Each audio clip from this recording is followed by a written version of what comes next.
وألقى في الأرض رواسي أن تميد بكم وبث فيها من كل دابة আল্লাহ পাক বলেন তোমরা কি লক্ষ্য করে দেখো না আমি আল্লাহ পাক ওই বিশাল আকাশকে পবিত্র কোরআনে 21 নম্বর পারা সূরা লোকমান 10 নম্বর আয়াত যখন তিলাওয়াত করবেন এখানে আল্লাহ পাকের কুদরতের কথা বলছেন যে আমি আল্লাহ পাক ওই বিশাল আকাশকে বিনা খোঁটা সৃষ্টি করেছি এবং এই পৃথিবীর ভিতরে পাহাড় সমূহকে গেড়ে দিয়েছি পেরেকের মতন যাতে করে তোমাদেরকে নিয়ে হালাগোলা না করে ওই আকাশ থেকে বৃষ্টি বর্ষণ করে দিয়ে জমিন চিন্তা করে সেখান থেকে তোমাদের জন্য ফসল ধারণের ব্যবস্থা করে দিয়েছি তোমরা খাও পান করো সম্মানিত বন্ধুগণ আল্লাহ পাক বলছেন ওই আকাশ যে মহান আল্লাহ পাক বানাতে পেরেছেন ওই আল্লাহ আমাদেরকেও বানাতে পারবেন কথা বলেন ঠিক কিনা আমরাও মরে গেলে ওই আল্লাহ পাক আমাদেরকে বানাতে পারবেন এতে কোনো সন্দেহ নাই কথা বলে ঠিক কিনা আর একটা দেখেন সূরা রুম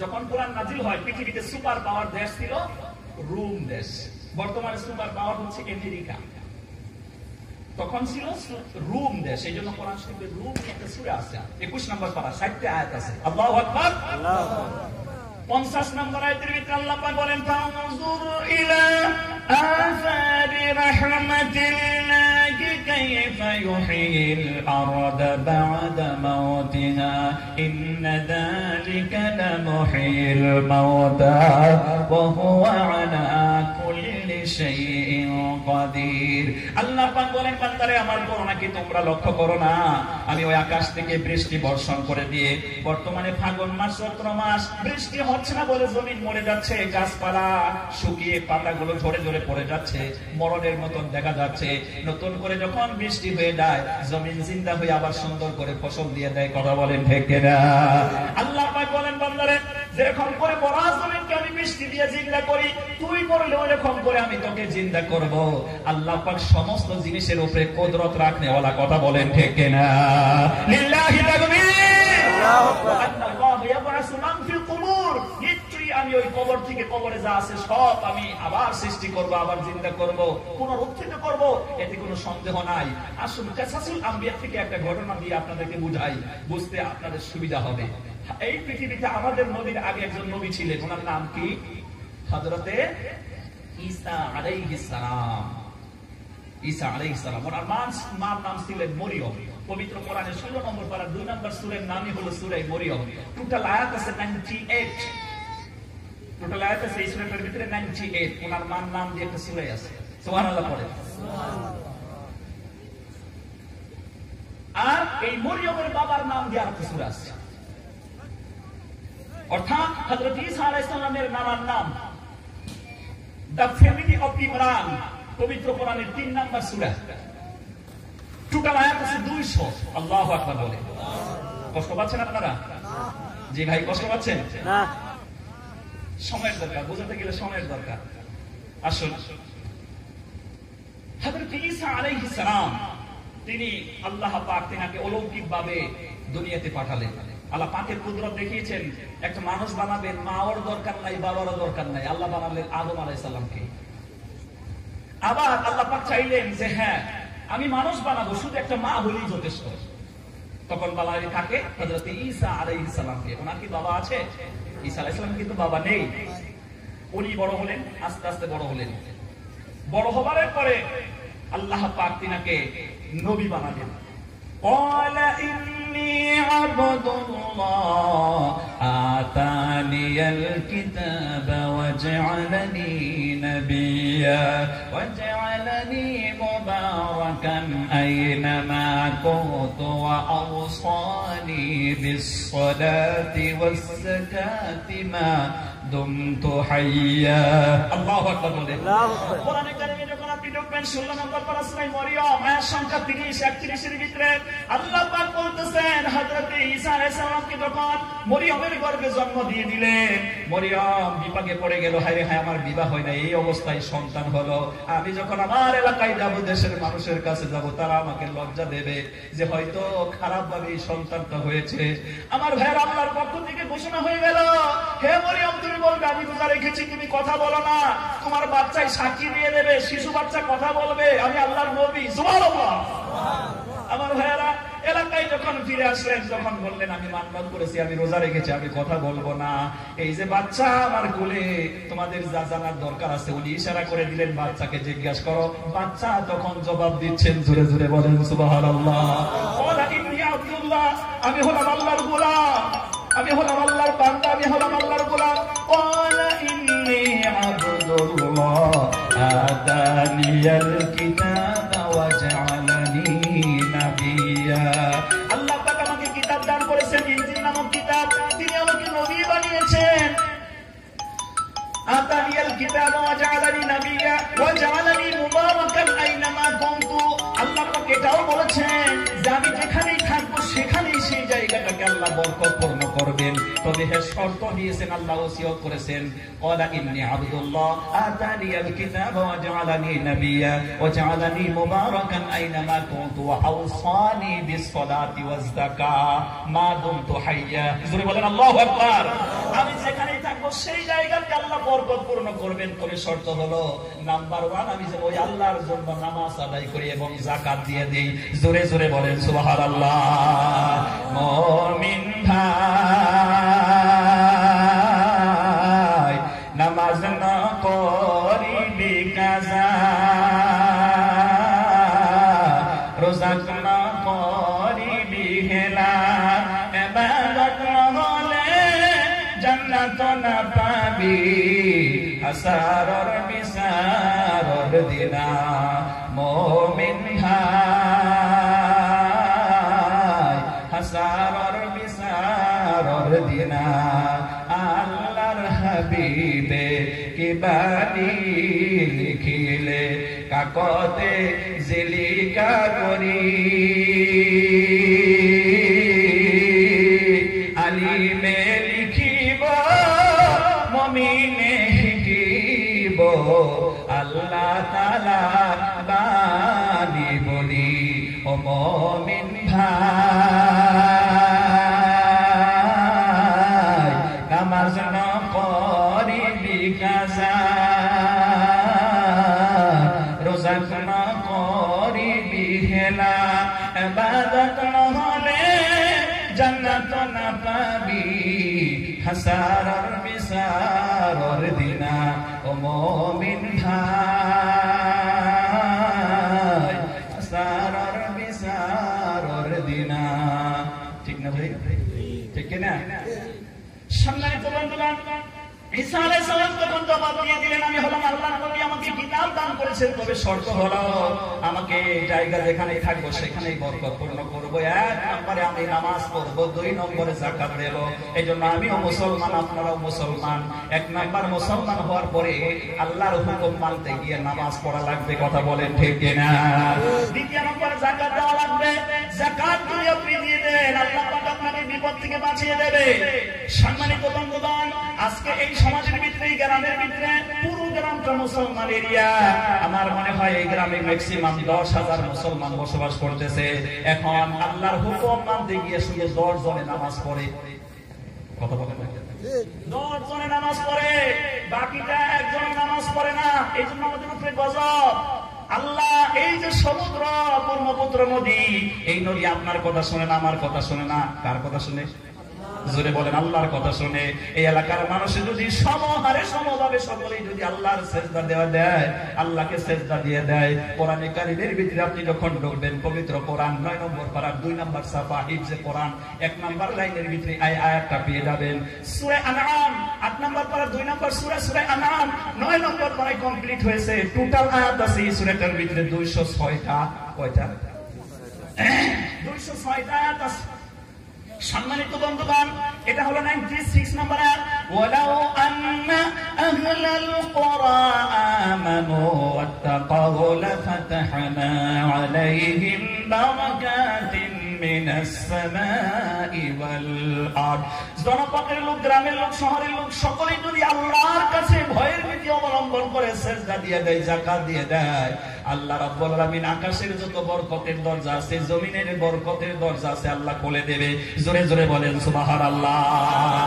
কিন্তু সিজদা তো দিচ্ছি না, বরং এই ব্রহ্মপুত্র নদীতে বহু মহিলা আছে বেপরদা হয়ে গোসল করে। আছে না নাই? বেপরদা হয়ে গোসল করলে আল্লাহ নারাজ হয়ে গেছে। নারাজ হওয়ার কারণে সম্মানিত বন্ধুগণ আল্লাহ পাক নবীকে বলছেন দে ধাক্কা। নাউজুবিল্লাহ পড়ে। যদি এখান থেকে আমরা বাঁচতে চাই সকলে আল্লাহকে সিজদা দিয়ে আল্লাহর কাছে বললে ওই আল্লাহ আমাদের দোয়া শুনবে। আল্লাহ দোয়া শোনার জন্য বসে আছেন, কিন্তু আমরা তো দোয়া করি না। যেভাবে করার দরকার, যেভাবে চাওয়ার দরকার আমরা চাই না। হর হমেশা ও দেনে কো তৈয়ার হে, হর হমেশা ও দেনে কো তৈয়ার হে, जो ना मांगे उससे वो बेजार है। ঠিক কিনা? চাওয়ার দরকার আল্লাহর কাছে। ও গিয়ে জলেশ্বর মাজারে গিয়ে চায়। যে মানুষ না ভুল কথা কয় না কেন? আমার কথা শুনছেন?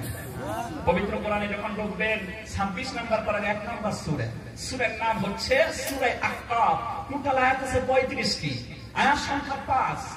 ومن أضل ممن يدعو من دون ومن أضل ممن يدعو ومن أضل ممن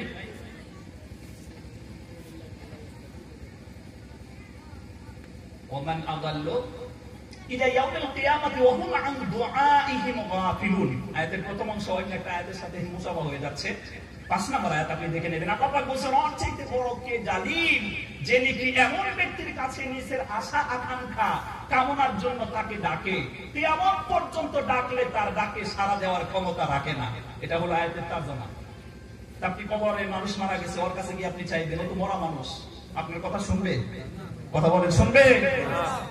কিন্তু আমরা সেই কবরওয়ালার কাছে গিয়ে চাচ্ছি। কবরওয়ালার কাছে আপনি কি কিছু চাইবেন না, আপনি কিছু, আপনাকে সে উপকার করতে পারে না, বরং আপনি উপকার করতে পারেন। লজিক এটা, আইডিওলজি। জীবিত মানুষের কাছ থেকে কিছু সাহায্য পাওয়া যায়, মরা মানুষের কাছ থেকে সাহায্য পাওয়া যায় না। এই যে কবর, আল্লাহ রাসূল বলছেন সিস্টেমটা ছিল প্রথমে নাহাইতুকুম আন জিয়ারাতুল কুবুর। প্রথমে ইসলামের নিয়ম অনুযায়ী প্রথমে কবরের কাছে যাওয়াটা নিষেধ ছিল। কেন? আল্লাহ রাসূল বলতেন যে আমার আগে যত নবী রাসূল গিয়েছেন তাদের উম্মতেরা ধ্বংস হয়েছে, ইসলাম থেকে খারিজ হয়েছে, মুশরিক হয়ে গেছে, তাদের নবীর কবরে পূজা পাঠি করে, মাজারের মধ্যে পূজা পাঠি করে। এই জন্য তোমরা কবরের কাছে যাবা না, ইসলামের প্রথম নিষেধ। যখন ইসলামের পূর্ণাঙ্গ নিয়ম কানুন নাজিল হয়ে গেল, পবিত্র কোরআনে সূরা আল-জাসিয়া, জাসিয়া মানে হচ্ছে নিয়ম কানুন, জাসিয়া মানে হচ্ছে নিয়ম কানুনের সম্মুখে মাথাকে নত করা। এটা 25 নম্বর পারার আখেরি সূরা, 37টি আয়াত আছে। আর 18 নম্বর আয়াত, সুম্মা জাআলনাকা আলা শারিআতিন মিনাল আমরি ফাত্তাবি'হা ওয়া লা তাত্তাবি' আহওয়া'আল্লাযীনা লা ইয়া'লামুন। আল্লাহ পাক বলেন, অতঃপর হে নবী আপনার প্রতি যে শরিয়া সংবিধান আমি নাযিল করেছি এটা কি আপনি অনুসরণ করুন, অনুকরণ করুন। আল্লাহ যে সংবিধান দিলেন সেই সংবিধান অনুযায়ী কবরের মধ্যে গিয়ে আমরা কি করতে পারি, কবরস্থানে এসে আমরা কি করতে পারি, এটা জানার দরকার আছে না? কথা বলেন না কেন? নবীজির সুন্নাত মোতাবেক 1 নম্বরে এসে কবরের পাশে আপনি মাঝে মাঝে আসবেন। আল্লাহ রাসূল বলছেন কবরের পাশে মাঝে মাঝে আসো, কবরটা জিয়ারত করো। কবরের কাছে তুমি আসলে তোমার মৌতের কথা মনে হয়ে যাবে। ওখানে সুন্নাত একটা দোয়া আছে, সেই দোয়াটা পড়বেন। সূরা ইখলাস 3 বার পড়বেন, আলহাকুমুত তাকা এটা 4 বার পড়বেন। এরকম কিছু কোরআন তিলাওয়াত করে, ইস্তিগফার করে, দরুদ শরীফ পড়ে দোয়াটা কবরকে পিছনে রেখে পশ্চিম দিকে দিক হয়ে আপনি দোয়া করা লাগবে। এটা সুন্নাত। কাবার ঘরকে সম্মুখে রেখে আপনি আল্লাহর কাছে চাইলেন, আল্লাহ এই যে কবর, আর এই কবরে কত মানুষ শুয়ে আছে, মারা গেছে, জানি না কোন হালে আছে, আমরা এই যে দোয়া কালামগুলো পড়লাম, এই কবরবাসীর কবরে আল্লাহ তুমি পৌঁছে দাও, তারা যেন কবরে শান্তি পায়, এই দোয়া করলেন। আল্লাহ এই যে কবর, এই কবরে আসতে গেলে কিছু সামানের দরকার। সামান হচ্ছে নেক আমল, আমলে সলে, 5 ওয়াক্ত নামাজ, যাকাত আদায় করা, মা বাবার সাথে ভালো ব্যবহার করা, তাহাজ্জুদের নামাজ পড়া, যুবক ভাইরা যৌবন বয়সে মিষ্টি মিষ্টি কথা বলা, মানুষের সাথে রাগ না করা, এগুলো হলো সওয়াবের কাজ। সুবহানাল্লাহ বলে। সুবহানাল্লাহ। কুল্লি ইবাদি ইয়াকুলু আল্লাতী হিয়া আহসান ইন্নাশ শাইতানা ইয়ানজিগু বাইনাহুম ইন্না কাইদাশ শাইতানি কানা দাঈফা ইন্না কাইদা ইলা আখির আয়াত। এটা হলো 53 নম্বর আয়াত, পবিত্র কোরআন সূরা বনী ইসরাঈলের 53 নম্বর আয়াত। আল্লাহ পাক বলেন, হে নবী তাদের বলুন তারা যেন উত্তম উত্তম কথা বলে, কথা করে খারাপ করে যেন কথা না বলে। খারাপ করে কথা বলায় তোমাদেরকে শয়তান বলে একজন আর একজনের সাথে লড়াই লাগাই দিতে চায়। শয়তান তোমাদের দুশমন। অতএব আপনি ভালো ভালো মিষ্টি কথা বলেন, এগুলো সওয়াবের কাজ। আল্লাহ তুমি আমাদেরকে এই সওয়াবের কাজ অর্জন করার তৌফিক দাও। সকলে বলুন আমিন। আল্লাহ যেখানে যাই না কেন এই কবরের কথাটা আল্লাহ মৌতের কথাটা আমাকে স্মরণ করে দিও। মৌতের কথা স্মরণ মানে আপনি গুনাহ থেকে বাঁচবেন। এইভাবে আপনি দোয়া করে দোয়া শেষ করে দেবেন। কিন্তু ওখানে গিয়ে আপনি কিছু চাইতে পারবেন না কবরের কাছে। কবরে এসে আপনি মোমবাতি দিবেন, আগরবাতি দিবেন, তারপরে ছাত্তি দেবেন। জলেশ্বর আমি ছাত্তি দিতে দেখেছি, ছাত্তি দিতে 2011 সালে 14 সালে প্রথমে আমি বাইক নিয়ে সুপার স্কুলে যাই। মাহফিল ছিল হাজিরহাট, একটা মাহফিল করলাম, ওখান থেকে বাইক নিয়ে এসে মাহফিল করা। বাপরে বাপ, হাজিরহাট মাহফিল করে পরের দিন এখান থেকে বাইক নিয়ে ধুবড়ি গিয়ে গুসাইগঞ্জে প্রোগ্রাম, স্যাতরানগুড়ি ওইটা প্রোগ্রাম করে নেক্সট প্রোগ্রাম আবার হাজিরহাট প্রোগ্রাম করে চৈত্র মাসের লাস্ট প্রথম দিকে আমি চলে যাচ্ছিলাম এই দিকে। এখন যাবো, শরীরটা ক্লান্ত হয়ে গেছে। এলাকার লোককে জিজ্ঞেস করলাম, ভাই আমাকে শর্টকাট রাস্তা বলেন, আমি তো আর যেতে পারছি না। নতুন বাইক কিনেছি, ওয়াম্মা হিসেবে এসেছি, কিন্তু এখন তো যাওয়া আমার জন্য খুব দুষ্কর হয়ে যায়, কষ্টকর হয়ে যায়, আমাকে শর্ট রাস্তা বলেন। তখন বলবো যে এখান থেকে টিকরি গিলা হয়ে জলেশ্বরের রাস্তা ধরে আপনি ওই দিকটা কি বলে লক্ষ্মীপুর হয়ে একেবারে পঞ্চরত্ন ব্রিজের সম্মুখ দিয়ে মাকড়ি হয়ে বের হবেন, তাইলে এটা শর্টকাট রাস্তা। তখন বললো ঠিক আছে, তাহলে এই রাস্তায় যাওয়া যাক। আমি জলেশ্বরের শুধু নাম শুনছি, প্র্যাকটিক্যাল তো দেখি নেই, একটু যাই। তো ওখানে গিয়ে গাড়ি স্টপ করে বললাম যে একটু সুযোগ পাচ্ছি। গিয়ে ওখানে দেখলাম পরপর 3টা কবর আছে। ওখানে কিন্তু একটা ভালো কথা লেখা আছে, বলা আছে যে এখানে সেজদা করবেন না। আমি তখন পেয়েছিলাম, এখন কি আছে জানি না, এটা কিন্তু ভালো কথা। এখানে সেজদা করবেন না, কবরে সেজদা করা যাবে? কথা বলেন। মুসলমান সেজদা করবে কেবলমাত্র একমাত্র আল্লাহর সম্মুখে। কথা বলে ঠিক কিনা? এটা শরীয়ত সম্মত কথা লিখেছে, খুব ভালো লাগলো। এখন এগিয়ে গিয়ে দেখি কবর যেখানে আছে পরপর 3টে, এই সুন্দর করে চাদর দিছে, কয়েকটা চাদর দিছে, তারপরে মোমবাতি, তার পাশে একটা ছোট্ট ঘর আছে, বড় বড় ছাত্রী রাখা, ছাত্রী রেখে দিছে। তখন আমি চিন্তা করলাম, ছাত্রী তো আমার দরকার। পিছনে ঘুরে গেছে, ওনার তো আর রোদ লাগতেছে না, উনি তো মাটির তোলে। ছাত্রী আমার দরকার, রোদ তো আমার লাগতেছে। কথা কর না কেন? তাই একটা ছাত্রী নেই। ছাত্রীর দিকে যখন হাত বাড়াচ্ছি, এই সময় কোরআন শরীফের 4টা আয়াত মনে পড়লো। একই কথা আল্লাহ 4 বের বলছে, 4 জায়গায় বলছে। আল্লাহু আকবার বলেন। আয়াতটা পাবেন পবিত্র কোরআন 2 নম্বর সূরা, সূরা বাকারা 2 নম্বর পারা 173 নম্বর আয়াত। আবার যখন এগিয়ে পড়বেন 6 নম্বর পারা 3 নম্বর আয়াত, সূরা আল মাইদা 120টা আয়াত। 7 নম্বর পারা সূরা আনআম 145 নম্বর আয়াত। আবার এগিয়ে পড়বেন 14 নম্বর পারা সূরা আন-নাহল আয়াত সংখ্যা 115। একই কথা বলা হয়েছে, ইন্নামা হারামা আলাইকুমুল মাইতাতা ওয়াদ-দামা ওয়া লাহমাল খিনজিরি ওয়া মা উহিল্লা বিহি লিগাইরিল্লাহ। আল্লাহ পাক বলেন, নিশ্চয়ই মুসলমানদের জন্য আল্লাহ হারাম করেছেন মৃত জানোয়ার, প্রবাহিত রক্ত, শুকরের মাংস এবং আল্লাহর নাম বাদ দিয়ে অন্যর নামে যা কিছু উৎসর্গ করা হয়েছে, গোটা বিশ্বের 150 কোটি মুসলমানদের জন্য আল্লাহ তা হারাম করেছেন। কথা বলেন ঠিক কিনা? মদ খাওয়া মুসলমানদের জন্য জায়েজ না হারাম? কথা বল না কেন? মদ খাওয়া মুসলমানদের জন্য হারাম, অতএব এটার ব্যবসা করাও হারাম। মদের দোকান দেওয়া কথা বল না কেন? মদের দোকান দেওয়া হারাম। এরকম আল্লাহর নাম বাদ দিয়ে অন্য নামে উৎসর্গ করাও হারাম, নেওয়াও হারাম, দেওয়াও হারাম। ওইখানে যে ছাত্রীটা দিয়েছে ওইটা কিন্তু খাজা বাবার নামে দিয়েছে, পীরের নামে দিয়েছে। কথা বলেন ঠিক কিনা? পীরের নামে মান্যত করা হারাম, হারাম, হারাম এবং হারাম। তো হারাম জিনিস ওখানে দিচ্ছে কেন? আর যেরকম লিখেছে এই কবরে সেজদা করবেন না, তার পাশাপাশি লেখার দরকার ছিল, যেহেতু কেউ কবরের মধ্যে মাজারের মধ্যে টাকা পয়সা, মোষ, গরু, ছাগল, বেড়া দেওয়া হারাম, ওইখানে লেখার দরকার ছিল এখানে কিছু দিবেনও না, মান্যত করবেন না, মান্যত করাও হারাম। এইটা যদি লিখতো তাহলে পূর্ণাঙ্গ শরীয়ত সম্মত হতো, কিন্তু এটা করে নাই কেন জানেন? কোরআন শরীফ 10 নম্বর পারায় ঢুকলে সূরা আত-তাওবা টোটাল আয়াত আছে 129টি, আয়াত সংখ্যা সম্ভবত 34। আল্লাহ রাব্বুল আলামিন বলেন, আইয়ুহাল্লাযীনা আমানু ইন্না কাসীরাম মিনাল আহবারি ওয়ার রুহবানি লা ইয়াকুলুনা আমওয়ালান নাসি বিল বাতিল ওয়ায়াসুদুনা আন সাবিলিল্লাহ। আল্লাহ পাক বলেন, অবিশ্বাসী বান্দারা সতর্ক অবলম্বন করো, তোমাদের ভিতরে দুইটা গ্রুপ আছে, একটা হলো আহলে কিতাবের আলিম, আর একটা হলো পীর দরবেশ। জনগণের মন বাতিল পন্থায় বক্ষণ করতে চায়, আর আল্লাহর আইনকে তারা বিদায় দিয়ে দিতে চায়। আল্লাহ সেখান থেকে সতর্ক করেছেন। কিছু পীর দরবেশ আছে আমার বন্ধুগণ, মাজার দিয়া পুরুষ দিয়া তারা জনগণের মাল বাতিল পন্থায় গ্রহণ করে। কথা বলেন ঠিক কিনা? নামাজ রোজার খবর নাই, পুরুষ দিয়া কয়েকদিন আগে দেখবেন টুপি মাথায় দিয়া, তারপরে পাগড়ি পরে আতর গোলাপ লাগাইয়া দেখ একটা চড়াইয়া দেয়, চতুর্দিক দিয়ে ঘুরে আর বলতে থাকে, ইয়া খাজা কুসকো আজা পেট তো ভর যা। কথা কন না কেন? এই হচ্ছে ব্যবসা। ব্যবসা যে নষ্ট হবে এই জন্য ওখানে লেখা না, এখানে টাকা করি, ছাগল, মোষ, ভেড়া, ছাগল কিচ্ছু দেবেন না, এরকম লেখার দরকার ছিল। কথা বলেন ঠিক না? আর আমরা পাগলের মতন হয়ে যাই দিচ্ছি। কোরআন শরীফের আয়াতটা খেয়াল করতেছেন? এখানে একটু কথা বলার দরকার আছে, না বললে আপনারা খারাপ পাবেন, বুঝার দরকার আছে।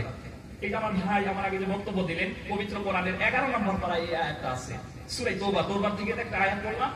আমার ইচ্ছা ছিল কোরআন শরীফে যত পারা আছে ব্যক্তি পারার থেকে কমসে কম একটা আয়াত হলেও পড়ে আপনাদেরকে শোনাবো, কিন্তু সময় তো হাতে নেই। আর কোরআন যখন মানুষ বুঝবে না, অন্ধকারে থাকবে। কোরআন বুঝার দরকার আছে। কথা বলে ঠিক নেই? দরকার আছে। 11 নম্বর পারায় 111 111 বেসাকিনি শেষ, মানে 111 নম্বর আয়াত। ইন্নাল্লাহা আশতারা মিনাল মুমিনিনা আনফুসাহুম ওয়া আমওয়ালাহুম বিআন্না লাহুমুল জান্নাহ। ভাই আয়াত কয়েকবার পড়ছে?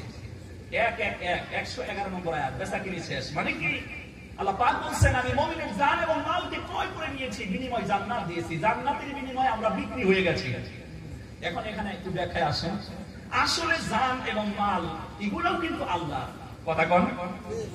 যেরকম আপনি সকালবেলা খানা খাইছেন, পোলাও, তারপরে দই, গাখির, কলা, দুধ, এগুলো দিয়ে খানা খেয়ে হঠাৎ করে ব্যথা শুরু হলো। ব্যথা শুরু হলে যদি আপনি বলেন, এই ব্যথা করছিস কেন, সকালবেলা এত সুন্দর খাবার দিলেন, ব্যথা করছিস কেন, ভালো হয়ে যা, এই কথা বললে ভালো হবে? হবে না। ওই ব্যথাটা আল্লাহর ইচ্ছেই হয়, আবার আল্লাহ ইচ্ছেই ভালো হয়। ঠিক কিনা? তাই আপনার পেটে যখন আপনার নির্দেশ মানছে না, তাইলে বোঝা গেল এটা আপনার না। আপনার হুকুম যেখানে চলে না, ওইটা আপনার না। আর এই পৃথিবীতে আল্লাহ রাসূল বলছেন, আদমের কোন সন্তান গরিব হয়ে থাকতে চায় না, সকলেই ধনী হবে। কিন্তু সকলে কি ধনী হচ্ছে? সকলে না।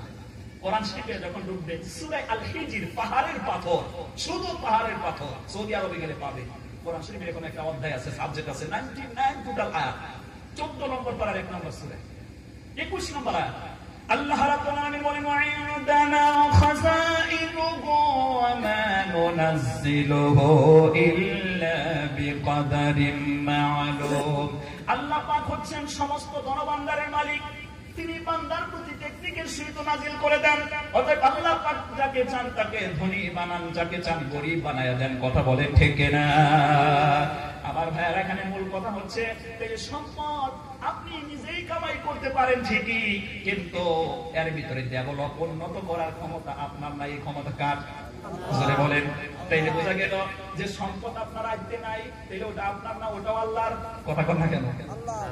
তাইলে জানটাও আল্লাহর, মালটাও আল্লাহর। আল্লাহ কিনলো কি আল্লাহ কিনেছেন? প্রশ্ন হচ্ছে, আর জবাব হচ্ছে আপনার ইচ্ছে আল্লাহ কিনে হারাইছে।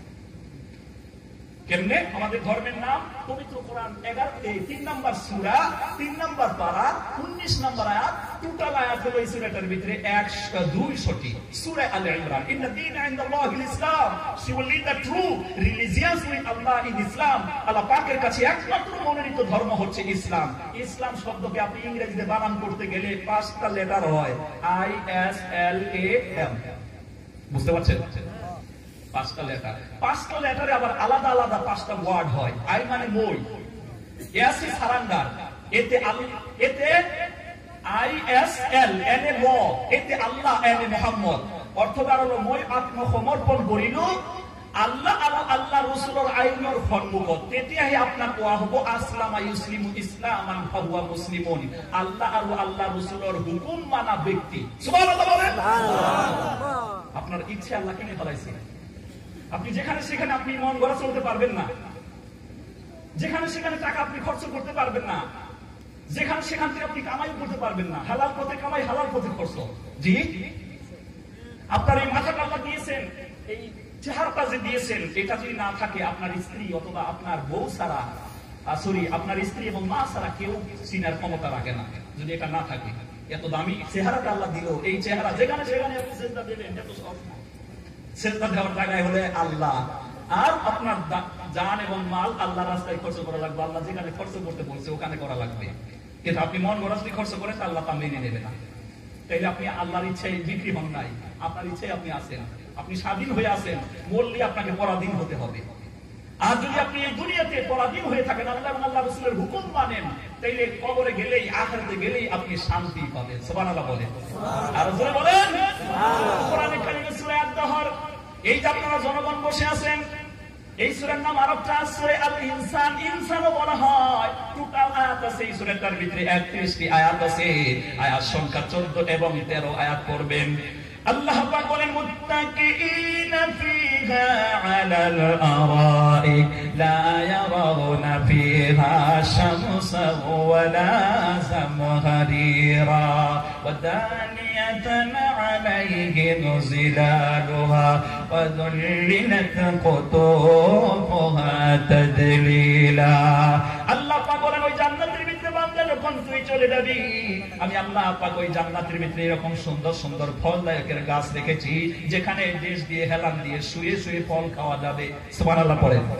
ফলের দিকে তাকিয়ে থাকবেন, ডালের কাছে যাওয়ার দরকার পড়বে না, গাছের উপরে যাওয়ার দরকার পড়বে না। আপনি শুধু মন দিয়ে ইশারা করবেন, সঙ্গে সঙ্গে গাছের ডালটা বাঁকা হয়ে ফল আপনার মুখের কাছে চলে আসবে।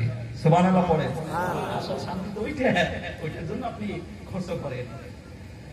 ওই শান্তি আল্লাহ দেবেন কখন? যখন আল্লাহর কাছে আপনি আপনার জান মাল বিক্রি করে দিয়েছেন, ওই আল্লাহর ইচ্ছা মতে, নবীজির ইচ্ছা মতে আপনি খরচ করবেন, তখন আল্লাহ দেবে। কথা বলেন ঠিক কিনা? কিন্তু আপনি মন গড়া পীর সাহেবকে ভালোবাসতে বাসতে লাস্টে সেজদা দিয়ে দিবেন, পীরের নামে মান্নত করবেন, আল্লাহ তা মানবে না। এটা শিরকি গুনাহ। এই শিরকি গুনাহ থেকে আমাদেরকে বাঁচতে হবে। কথা বলে ঠিক কিনা? শিরকি গুনাহ থেকে বাঁচতে হবে। ভাই, বলা হয়েছে হাদিস শরীফের ভিতরে 4 থেকে 5টা বড় বড় গুনাহ, তার ভিতরে আল ইসরাফু বিল্লাহ এক নম্বরে হলো আল্লাহর সাথে শরীক করা। আল্লাহ পাক আমাদেরকে মাফ করুন, বুঝার তৌফিক দান করুন, বলুন আমিন। আমি আপনাদেরকে একটা কথা বলি, এই জলেশ্বর গিয়ে আমরা টাকা করে খরচ করি, ভালো রাস্তায় খরচ করি, ওখানে মসজিদ আছে, মসজিদে দেন, ওখানে মাদ্রাসায় আছে, মাদ্রাসায় দেন, তাইলে কিন্তু কামে লাগবে। দিতে খেলা আপনি আল্লাহর নাম নিয়ে দিবেন যে আল্লাহ তোমার হস্তে দিচ্ছি। অথবা ওখানে কিছু ল্যাংড়া লোক আসে, কানা লোক আসে, আল্লাহর হস্তে তাকে দিয়ে দেবেন, তাইলে ফায়দা হবে। কিন্তু কবরের নামে, মাজারের নামে এক সাইড পয়সা দেবেন না, দিলেই আপনার লস, লাভ না। ওখানে দিলে ওইগুলা কারা খায় জানেন? ওখানে কিছু গাঁজাখুর থাকে, গাঁজা খায় না? গাঁজাখুর থাকে, ওই টাকাগুলো নিয়ে গাঁজাখুররা কি করে জানেন? গাঁজা খায়। কিয়ামতে আপনি হাসরের ময়দানে যখন উঠবেন, আপনার আমল নামায় থাকবে আপনি গাঁজা খাইছেন। ওখানে যুবক যুবতী জিনা করে, আপনার আমল নামায় থাকবে আপনি জিনা করছেন। আশ্চর্য হয়ে যাবে, ভাই ভাই বলে কি? কোরআন শরীফে এই আয়াতের তাফসীর বের করবেন কোনটা? সূরা আনআম 7 নম্বর পারা 2 নম্বর সূরা 31 নম্বর আয়াতের তাফসীর বের করলে পাবেন। এই তথ্য আছে। কষ্ট পাচ্ছেন? কষ্ট পাচ্ছেন ভাই? এখন আপনারা কষ্ট পাইতে পারেন, কিন্তু হক কথা বলা লাগবে। তখন দেখবেন আপনি জিনা করছেন, ফেরেশতায় আমলনামায় লিখছে, তখন আল্লাহ ফেরেশতাকে আপনি বলবেন, আল্লাহকে বলবেন, আল্লাহ এটা তো রং লিখছে, আমি তো জিনা করি নাই, আমি তো গাঁজা খাই নাই। আল্লাহ পাক বলবেন, হ্যাঁ তুমি গাঁজা খাও নাই, কিন্তু যারা গাঁজা খাইছিল তাকে সাহায্য করছো, তাকে টাকা দিয়ে সাহায্য করছো, মোষ দিয়ে, ছাগল দিয়ে সাহায্য করছো। এই জন্য ভাই, এই গুনার কাছে যেন আমরা চাই না। আমরা ভালো কাজের নিয়তে আসলে কিন্তু দিচ্ছেন আপনি ভালো কাজের নিয়তে, কিন্তু ভালো কাজ হচ্ছে না। ভালো কাজ কোথায় হবে এটা আপনার জানার জন্য আলিম ওলামার পাশে বসতে হবে। আলিম ওলামার পাশে বসতে হবে। আপনাদের এলাকায় যোগ্য যোগ্য আলিম ওলামা আছে, ওনাদের কাছ থেকে জেনে কোথায় টাকা খরচ করা লাগে, কোথায় করা লাগে না, এটা জেনে আমরা করবো। বলুন ইনশাআল্লাহ। আর একটু জোরে বলেন ইনশাআল্লাহ। সর্বশেষে আমার ভাইয়েরা, কয়েকটা মিনিটের ভিতরে আমি খতম করছি। হযরত ঈসা আলাইহিস সালাম আস্তে আস্তে যখন বড় হয়ে গেলেন, বড় হওয়ার পরে ওনাকে দায়িত্ব দিলেন আমার দ্বীন প্রচার করা। সকলে বলুন সুবহানাল্লাহ।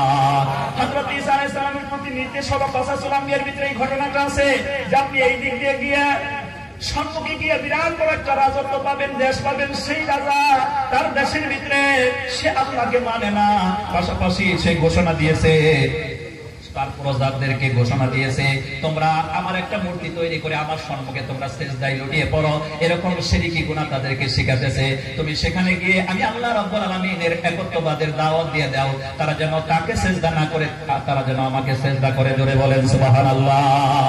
আমার বন্ধুগণ, হযরত ঈসা আলাইহিস সালাম যখন চলে গেলেন, যাবার পরে বাদশার দরবারে পৌঁছে গিয়ে বাদশাকে বললেন, আমি আল্লাহর পক্ষ থেকে নবী হয়ে এসেছি, তুমি কলিমা পড়ো, লা ইলাহা ইল্লাল্লাহু ঈসা রূহুল্লাহ।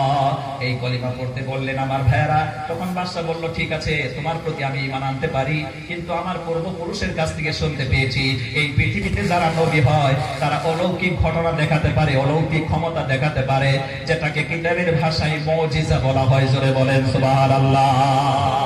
তুমি যদি এরকম একটা ঘটনা দেখাতে পারো তাহলে তোমার প্রতি ঈমান আনবো, বিশ্বাস করবো তুমি আল্লাহর নবী। তখন বলো, কি দেখতে চাও তুমি? ওই এলাকায় যেরকম কবরস্থান, এরকম পুরাতন একটা বিশাল কবরস্থান ছিল। সেই কবরের পাশে গিয়ে একটা কবর দেখাই দিল। কবরস্থানের পাশে গিয়ে, কবরস্থানের ভিতরে একটা কবর থাকে না তো, অনেকটা থাকে, ঠিক না? অনেকটা থাকে। একটা কবরকে লক্ষ্য করে দেখালো যে এই কবরওয়ালা জীবিত হইয়া যদি তোমাকে আল্লাহর নবী বলে স্বীকার করে তাহলে আমি তোমাকে বিশ্বাস করবো। দেখছেন কত বড় কথা? হ্যাঁ, শুনতে পাচ্ছেন? শুনতে পাচ্ছেন? কিতাবের ভিতরে এসেছে যে কবরটা দেখাচ্ছে ওইটা এত পুরানো, এই পৃথিবীতে নূহ পয়গম্বর এসেছিলেন, ঠিক না? নূহ পয়গম্বরের 4 জন সন্তান ছিল, 4 জন ছেলে, হাম, শাম, ইয়াফস, কেনান। কেনান দিন না মাইনে কাফের হইয়া তখনই মরছে। আর 3 জন তারা ঈমান এনেছিল, ভালো ছিল। যে কবরটা দেখিয়েছে ওইটা হযরত নূহ পয়গম্বরের এক সন্তানের কবর। সুবহানাল্লাহ পড়েন। বললো যে এই কবরওয়ালাকে তুমি জিন্দা করবে, আর ওই লোকটা যদি তোমাকে সত্যায়ন করে তুমি আল্লাহর নবী, তাইলে তোমার প্রতি ঈমান আনবো, ঈমান এনে আমি মুসলমান হব। আর এই আমার দেশের ভিতরে সব মানুষকে বলবো, আমি অর্ডার করবো তোমরা মুসলমান হয়ে যাও।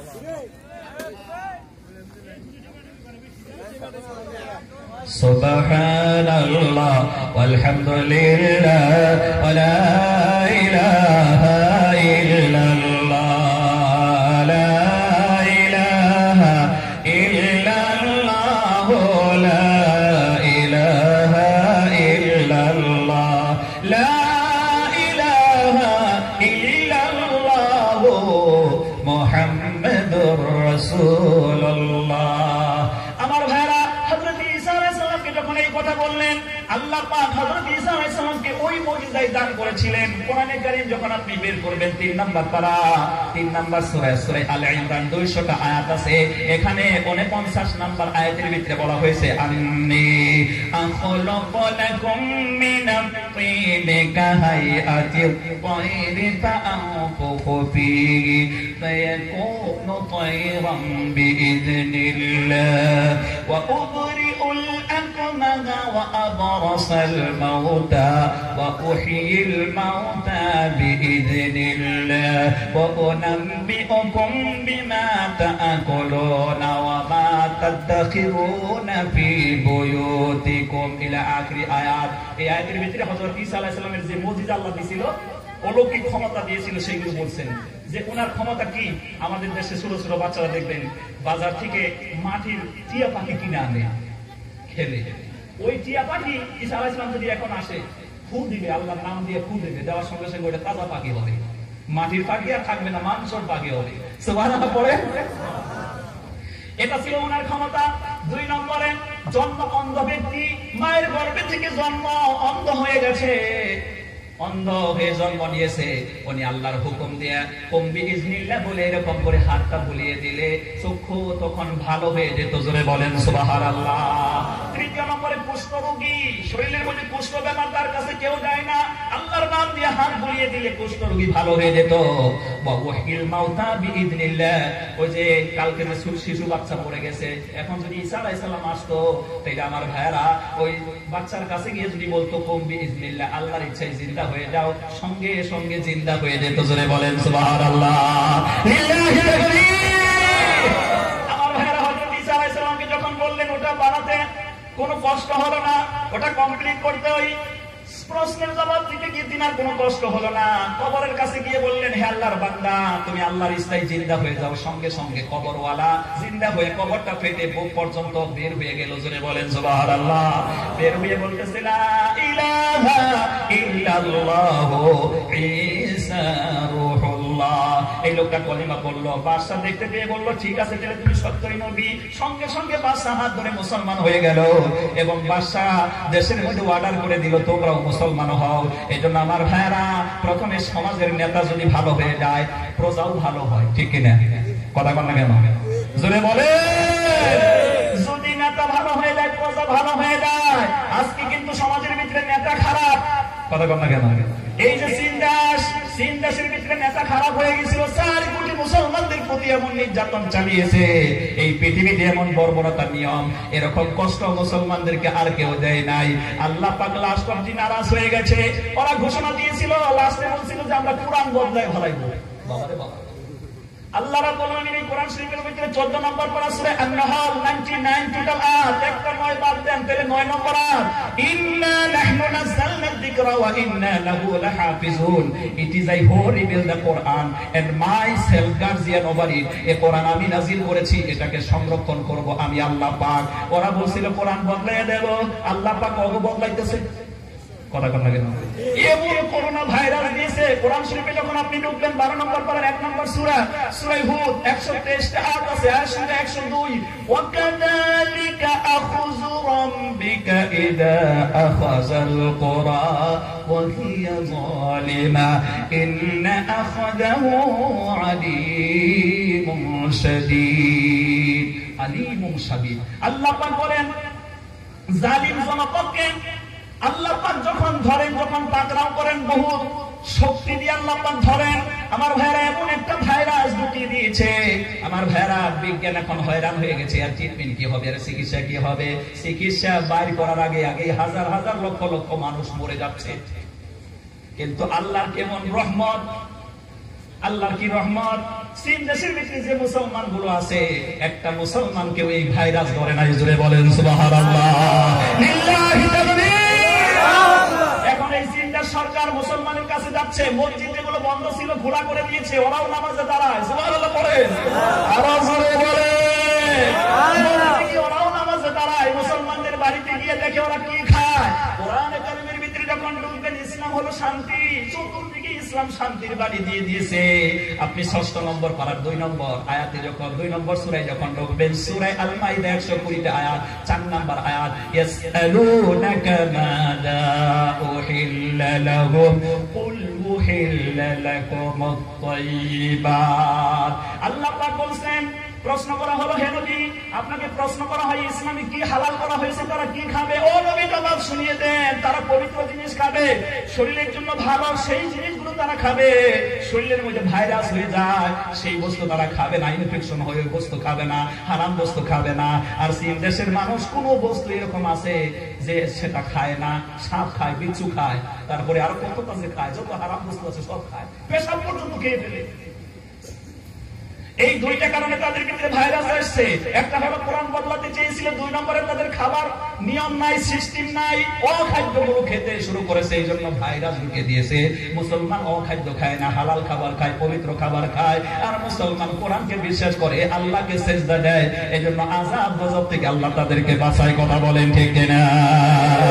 সুবহানাল্লাহ আলহামদুলিল্লাহ ওয়া লা ইলাহা ইল্লাল্লাহ।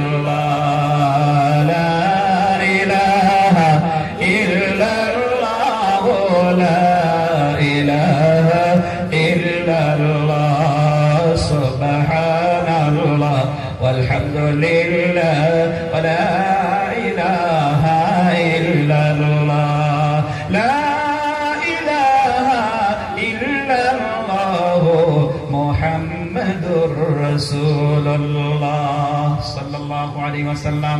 আমার ভাইরা কবর থেকে জীবিত হয়ে যখন ঈসা আলাইহিস সালামের প্রতি এসে ঈমান আনয়ন করলো, বাদশা মুসলমান হয়ে গেল। দেশের মানুষকে মুসলমান বানাবার জন্য সে প্ল্যান তৈরি করলো, আস্তে আস্তে মুসলমান হতে শুরু করলো। এখানে একটা পয়েন্টে কথা বলি, বাদশা যখন মুসলমান হলো, ঈসা আলাইহিস সালাম ওই লোকটার সাথে, নূহ পয়গম্বরের সন্তানের সাথে কিছু কথা বললেন। সবগুলো কথা এখানে আলোচনা করা সম্ভব না, তবে একটা পয়েন্টে বলি। হযরত ঈসা আলাইহিস সালাম ছেলেকে জিজ্ঞাসা করলো, নূহ পয়গম্বর ওনার ছেলেকে জিজ্ঞাসা করলো যে আল্লাহ পাক আমাকে নবুয়ত দান করেছেন, অনেক ইলম আমাকে দিয়েছেন যা সাধারণ মানুষে পায় না, সেই ইলমের তথ্য অনুযায়ী আমি জানি এই পৃথিবীতে সর্বপ্রথম যে মানুষটার চুল দাড়ি পেকেছিল ওই লোকটা হলো হযরতে ইব্রাহিম নবী। জুড়ে বলেন সুবহানাল্লাহ। আমাদের জাতির পিতা নবী ইব্রাহিম, পবিত্র কোরআনে 13 নম্বর পারার আখিরি সূরার নাম হচ্ছে সূরা ইব্রাহিম, 52টা আয়াত আছে।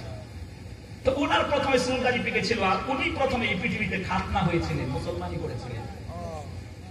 কিন্তু দেখা যাচ্ছে তোমার চুল দাড়ি পেকে গেছে, তুমি যে কবর থেকে জিন্দা হয়েছ চুল দাড়ি পেকে গেছে, এইটা হলো কেন? এই প্রশ্ন যখন করলেন ওই নূহ পয়গম্বরের সন্তান জবাব দিল যে আমিও নবীর সন্তান, অতএব আল্লাহ পাক আমাকেও কিছু ইলম দিয়েছে। আমি জানতাম যে এই পৃথিবীর আখিরি টাইমে শেষ টাইমে একজন নবী আসবে, তিনার নাম হলো হযরত ঈসা আলাইহিস সালাম। কিয়ামতের সন্নিকটে তিনি চলে আসবেন। আপনি যখন আমাকে ডাক দিলেন, আপনার আওয়াজ শোনার সঙ্গে সঙ্গে আমার চিন্তা হয়ে গেল, হায় রে ভাই, কিয়ামত কি সংগঠিত হয়ে গেছে নাকি? কিয়ামত কি সংগঠিত হয়ে গেছে নাকি? আল্লাহর সম্মুখে আমি আমার জীবনে যা করেছি সেই প্রশ্নের জবাব দেওয়া লাগবে, এই ভয়টা আমার ভিতরে এসে আমার চুল দাড়ি পেকে গেছে। কোরআনে কারিমের ভিতরে যখন ঢুকবেন সূরা মুজাম্মিল 29 নম্বর পারায় 20টা আয়াত আছে। আয়াত সংখ্যা ও যুবক ভাইরা ভালো করে শুনো, আয়াত সংখ্যা হলো 17। ফাকাইফা তাত্তাকুনা ইন কাফারতুম ইয়াওমান ইয়াজআলুল ওয়ালদানা শিবা। আল্লাহ পাক বলেন কিয়ামতের ভয়াবহতা এত বড় কঠিন যে যুবক মানুষ চিন্তাযুক্ত হয়ে বৃদ্ধে পরিণত হয়ে যাবে। হযরত ঈসা আলাইহিস সালামের সম্মুখে নূহ পয়গম্বরের সন্তান বলতেছে, সেই কিয়ামত কি সংঘটিত হয়ে গেল নাকি? আল্লাহর সম্মুখে দণ্ডমান হয়ে লা ইউসআলু আম্মা ইয়াফআলু ওয়া হুম ইউসআলুন। আল্লাহ যা করেন কারো কাছে কৈফিয়ত দিতে হবে না, তবে আমরা যা কিছু করতেছি আল্লাহর সম্মুখে কৈফিয়ত দিতে হবে। অতএব সেই কৈফিয়ত দেওয়ার সময় এসে গেল নাকি? এই টেনশনে আমি বৃদ্ধ হয়ে গেছি, আমার চুল দাড়ি পেকে গেছে। আমার যুবক ভাইরা, আমার এলাকার ভাই বন্ধুরা, মুসলমান ভাইরা, এই জন্য আখিরাতের চিন্তা করুন, কবরের চিন্তা করুন। কবরে আমরা আল্লাহর কাছে ফেরেশতা প্রশ্ন করবে, জবাব দিতে হবে। কিয়ামতে আল্লাহর দরবারে দণ্ডমান হয়ে আমাদের কৃতকর্মের জবাব দিতে হবে। এই জন্য কারসাজি কাম কাজ আমলগুলো যেন আমরা ভালো করার চেষ্টা করি। সকলে বলেন ইনশাআল্লাহ, আর জোরে বলেন ইনশাআল্লাহ। আল্লাহ পাক আমাদেরকে এই কবরের চিন্তা, আখিরাতের চিন্তা, নূহ পয়গম্বরের সন্তান, নবীর সন্তান হয়ে যদি এত ভয় পাচ্ছে, তাহলে আমরা সাধারণ মানুষ, আমাদের কত বড় ভয়ের দরকার। কিন্তু আমরা ভয় করছি না। আমরা ধর্মের নামে কিছু কাম করি, আলিম ওলামার কাছে যাই না, নিজের মন গড়া করে ফেলাই। নাউযুবিল্লাহি মিন যালিক। আপনি ভুল করছেন, আলিমে ওলামা ধরে দিলে আর খারাপ পান না ভাই, আলিম ওলামাকে খারাপ পাবেন না। বলা হয়েছে ইন্নাল উলামা আকামাতালিন নুজুম ইলা আখিরি হাদিস। হাদিসের ভিতরে বলা হয়েছে যে উলামায়ে জমানার হক্কানি আলিম ওলামা হচ্ছে আকাশের তারকা সদৃশ। আকাশে তারা থাকলে গভীর রাত্রে অন্ধকারে তার উপর দিকে মানুষের গন্তব্য স্থানে যায়। তারা যখন স্থগিত হয়ে যায়, কি মেঘে ডাওয়ারে যখন ভরে যায়, তখন তারা থাকে না। ওই মানুষটা চলতে গিয়ে এক রাস্তায়, যে রাস্তায় যাওয়ার কথা ছিল সেই রাস্তায় না গিয়ে অন্য রাস্তায় গিয়ে রাস্তা ভুলে যায়। ওইরকম সমকালীন জন্য হক্কানি আলিম